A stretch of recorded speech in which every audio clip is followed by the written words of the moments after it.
Hola, ¿qué tal? ¿Cómo están? Bienvenidos a una emisión más de Política para Llevar. Estamos aquí nuevamente con ustedes y mi amigo Javier Rodríguez Franco. ¿Cómo estás, Javier? Bien, y tú encantado una vez más de estar contigo como todos los jueves y con toda nuestra audiencia compartiendo aquí apreciaciones y perspectivas, ¿no? Aunque no hayan tantas respuestas, pero bueno, también el hecho de poder plantear incluso nuevas preguntas también creo que vale la pena en esta dinámica de política para llevar que realizamos todas las semanas. Así es, y recuerden que estamos también esperando sus comentarios, sus sugerencias de temas, de peticiones, cosas que les interesaría compartir con nosotros. Recuerden que lo pueden hacer a lo largo de la semana a través de este Facebook, que es de Democracia 2123, pero también a través de la cuenta de Twitter de Javier, que la tiene ahí en su nombre, ahí la están viendo. Y también, por supuesto, en el canal de YouTube de Javier, donde él también sube a este video.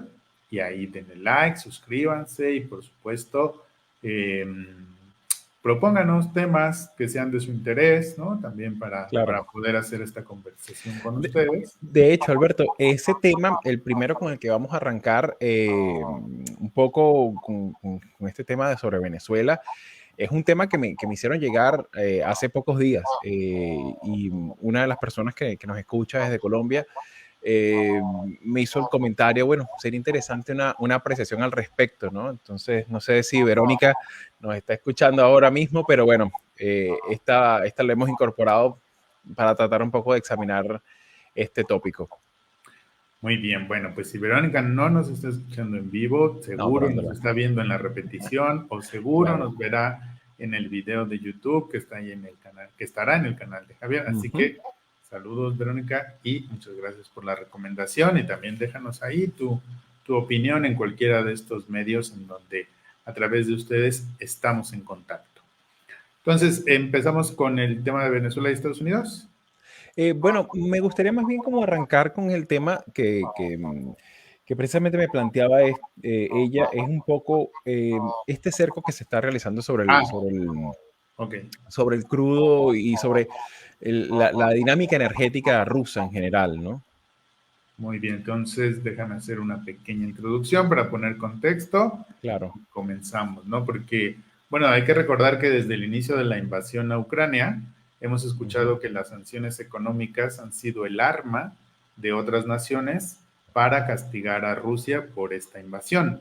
También hay compañías privadas de todo tipo que han decidido salir del mercado ruso como una forma de expresar su rechazo y condena a la invasión.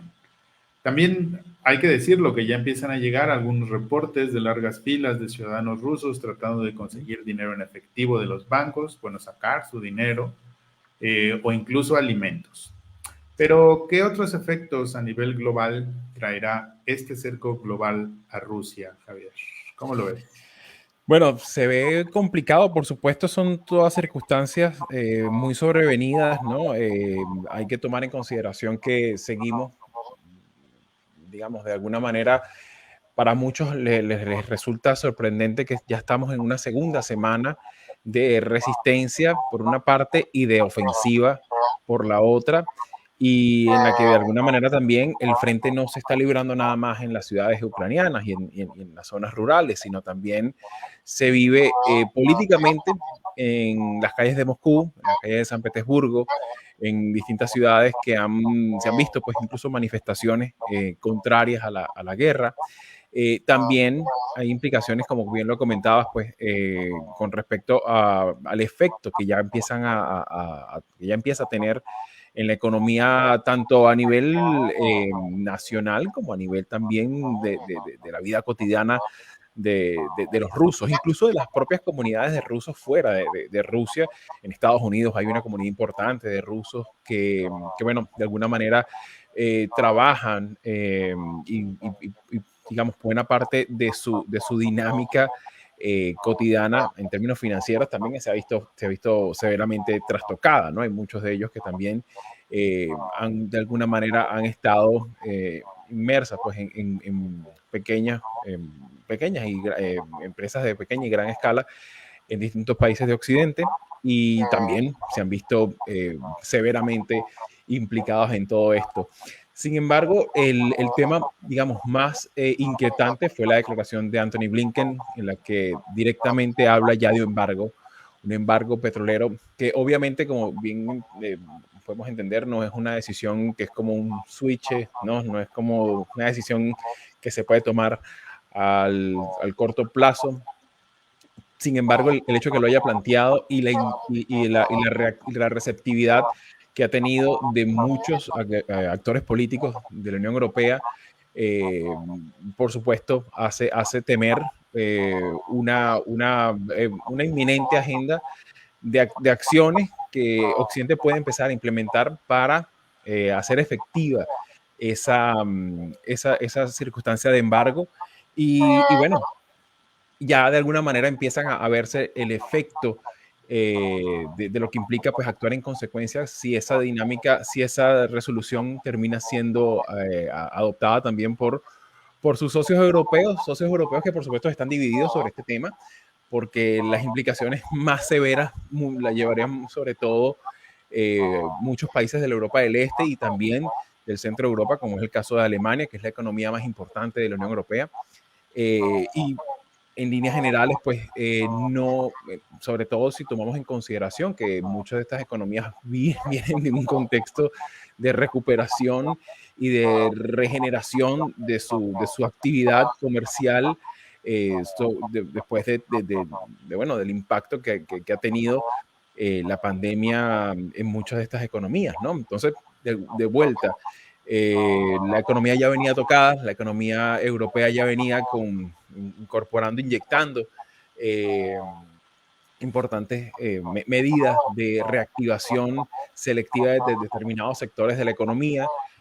Habían varios rescates, por lo menos en los últimos seis meses se habían aprobado más de 4 rescates en distintas zonas económicas de la eurozona. Y esto, por supuesto, podría echar por tierra lo que ya incluso está generando hasta efectos inflacionarios, porque bueno, como bien sabemos, pues no hace falta tampoco mirar esto con mucho perfil economicista, pero inyectar dinero a la economía pues siempre tiene un efecto inflacionario en el mediano o corto plazo, ¿no? Sin embargo, bueno, a pesar de todas estas circunstancias, pues la situación luce inminente, que en cuestión de días, semanas, pues es muy probable que se materialice esto. Y esto, por supuesto, tiene otros impactos en distintas regiones del mundo. Esto ya trastoca, como te comentaba, esta semana se celebra en Houston una conferencia muy importante del mundo petrolero, que es el CERAWeek, en el cual se congregan las figuras más importantes tanto del sector energético, gasífero, en términos no tan solo empresariales, sino también políticos. Estuvo presente la parte del Departamento de Energía de los Estados Unidos y bueno, fue muy notorio el cambio, incluso hasta en el mismo temario de las conferencias que se tenían previstas para esta semana. Y bueno, lo que hasta hace pocas semanas pues estaba ya prevista una agenda de temas muy orientados hacia las energías renovables, hacia el viraje del esquema del carbón y de la emisión de CO2 a otras formas de energía limpia, etcétera, pues se ve que se ha sido severamente trastocado y de buena manera los planteamientos que se han escuchado toda esta semana allí son ciertamente inquietantes, no tan solo en términos nada más medioambientales, sino en términos también de seguridad energética. La seguridad energética es un elemento sensible sobre todo para la planificación estratégica de muchos gobiernos, ¿no? En especial en estas circunstancias del conflicto que se vive ahora mismo en Ucrania. Por poner algunos datos, ¿no? Que tuve la oportunidad de ir, ¿no? Como reportero oficioso, ¿no? De política para llevar, ¿no? Ahí, por lo menos destaca la posición de la CEO de Occidental Petroleum, que es Vicky Holub, que directamente hablaba de que es inminente que para este mismo mes de marzo se pueda romper la barrera del precio del petróleo en $150 el barril. Esto es algo que incluso ni siquiera en la crisis del 2008, 2009, llegó a un pico histórico de 147, 145 dólares, pero nunca pasó esa barrera psicológica de los 150, ¿no? Y que nada más se mencione como inminente y una figura tan importante del ámbito petrolero, al menos occidental, y sobre todo muy conocida en el circuito tejano del petróleo, pues es algo que es muy llamativo. Por otra parte, pues también hay que hacer ciertas consideraciones, ¿no? Por ejemplo, eh, este cerco energético a Rusia, pues obviamente hay que hacer varias distinciones. Hay parte de ese petróleo, eh, para ponerlo en general, pues Rusia produce en promedio entre 10 y 11 millones de barriles diarios. Digo en promedio porque, por supuesto, la producción y colocación del petróleo ruso en el último año ha sido muy inestable. Sin embargo, esa masa de petróleo de petróleo y gas que regularmente va surtiendo a la economía mundial, pues a día de hoy o sea, la única forma, no hay un solo actor que pueda darle soporte y que pueda prevenir el desplome de la oferta, ¿no? Esto genera, por supuesto, un desajuste y un desbalance tremendo y que, bueno, todos los actores, incluyendo China, incluyendo potencias de emergencia como lo es la India, como es Turquía, están buscando reactivar esa nueva geopolítica energética que, bueno, de forma inminente ya se está reestructurando, ¿no? Esto va a generar un nuevo mapa energético mundial que ya se está fraguando, ¿no? Y que de eso incluso vamos a hablar un poco sobre el caso particular de Venezuela un poquito más adelante, ¿no? Sin embargo, fíjate, por ejemplo, por poner otros elementos allí que hay que examinar, ¿no? O sea, también Estados Unidos anuncia, el mismo lunes anuncia el compromiso de aumentar su producción, no sé, todavía no se sabe cuánto, pero se ha planteado la meta de incrementar el fracking, nada ecológico, por cierto, la investigación la explotación del petróleo de esquisto, que es uno de los, otro de las técnicas bastante específicas, ¿no? De extracción que requiere procedimientos altamente delicados con el medio ambiente, ¿no? Por otra parte, pues también, bueno, el petitorio de muchas de estas empresas que hicieron sus presentaciones durante toda esa semana es: necesitamos más infraestructura, necesitamos más inversión pública que nos permita invertir más en los pozos ya digamos, en activo, y también en el transporte, almacenamiento, o sea, el planteamiento que se está realizando en líneas generales, por poner una perspectiva de conjunto, es una petición de, bueno, mayor, o sea, un viraje más hacia, más enfático hacia el tema de las infraestructuras petroleras principalmente, ¿no?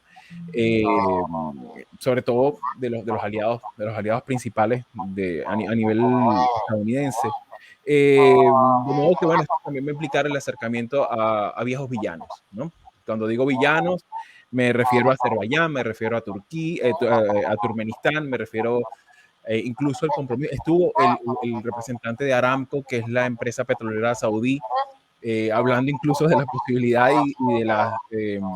me parece un poco fanfarrón la verdad sea dicha, ¿no? Pero hablar de que puede en menos de un año incrementar en más de 1 millón de barriles diarios su producción es algo que muchos consideran que es algo como que no va a poderse hacer. Sin embargo, bueno, cuando hay voluntad política, muchas de esas cosas se realizan, ¿no? Se pueden materializar, habrá que verlo, ¿no? Sin embargo, bueno, también pasa lo propio con Kuwait, pasa lo propio también con Irán, y en el caso de nuestro hemisferio, ahí han habido ya importantes acercamientos en términos de levantar la producción, en el caso de Brasil y también en el caso de Venezuela, que eso vamos a hablarlo más adelante, ¿no?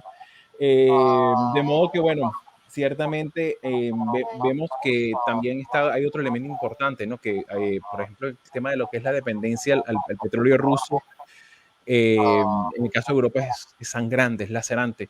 En el caso particularmente de los Estados Unidos, y esto es un dato importante que quiero que quienes nos escuchen tengan presente, eh, en términos, sobre todo desde el 2018, se ha visto pues que ha habido una mayor tendencia a buscar darle mayor cabida al petróleo ruso a medida que el suministro de petróleo venezolano cada vez iba reduciéndose. El 2018 fue como el punto de mayor, donde empezó ya prácticamente a desaparecer el petróleo venezolano en el sistema energético estadounidense y fue directamente sustituido por el ruso, ¿no? Eran los tiempos de luna de miel de Donald Trump con Vladimir Putin, sobre todo los últimos 2 años de su administración.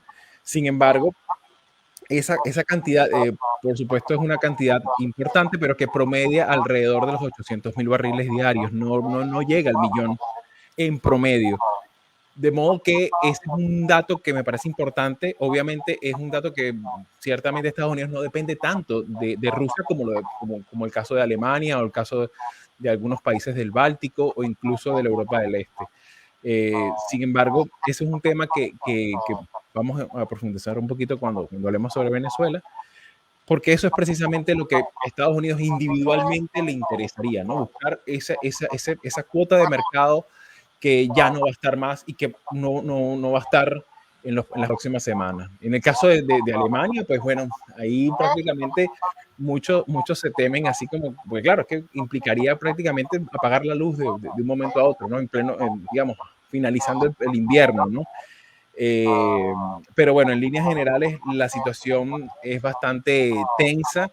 Este cerco pues implica no tan solo el tema de la energía, la calefacción, sino también el transporte, el comercio mundial, el comercio de alimentos, la manufactura de buena parte de la industria farmacéutica. O sea, el petróleo mueve el mundo tal cual como lo entendemos, ¿no? En nuestra vida contemporánea. De modo bueno, ya van a comenzar a sentirse. No sé cómo lo ves tú, Alberto, pero sí pareciera que ese es un tema pues que va a ser la factura que todos vamos a pagar tarde o temprano y de mayor o menor medida. No, sin duda alguna, estamos ante una forma, una extensión de la guerra, que es esta idea del cerco energético, que desafortunadamente, y un poco lo que te comentaba antes de entrar al aire, pues los humanos creemos que vamos a ser eternos, ¿no? Y entonces tomamos decisiones como si nada fuera a cambiar en el mundo o que no pudiéramos controlar esos cambios. Y lo vemos con el caso del petróleo, ¿no? Por supuesto, el petróleo es un elemento económico muy importante para el mundo, para mucha gente.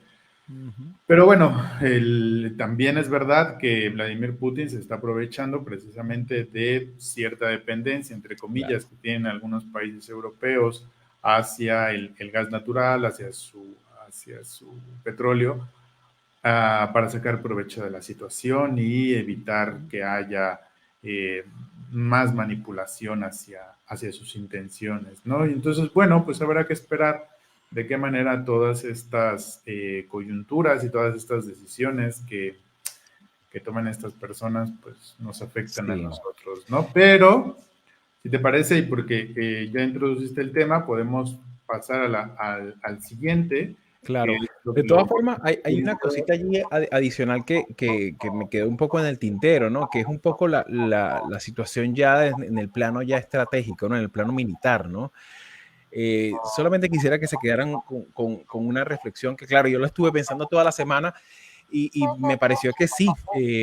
Yo obviamente no soy experto en el área militar, ¿no? No conozco un poco, o sea, hay muchas cosas que están insertas en una dinámica de toda esta desinformación, que hay de cierto de que derribaron un avión o un helicóptero qué tan efectivos son el ejército de tierra ruso frente al ucraniano. O sea, todos estos detalles, digamos, a veces escapan de nuestra mirada y de dar una precisión, ¿no?, sobre el terreno. Sin embargo, todo pareciera apuntar de que, bueno, arranca una guerra de desgaste en la que, bueno, yo particularmente no soy muy optimista. Yo creo que a pesar de la heroica resistencia que está haciendo el pueblo en armas, pues, de Ucrania, y con sus recursos, ¿no?, con sus posibilidades y con sus voluntarios, y también incluso con otros ciudadanos europeos que se han metido a motu propio y han tomado las armas, ¿no? Pero creo que es cuestión de semanas, ¿no? O sea, no se sabe cuándo realmente se va a realizar, pero creo que el peso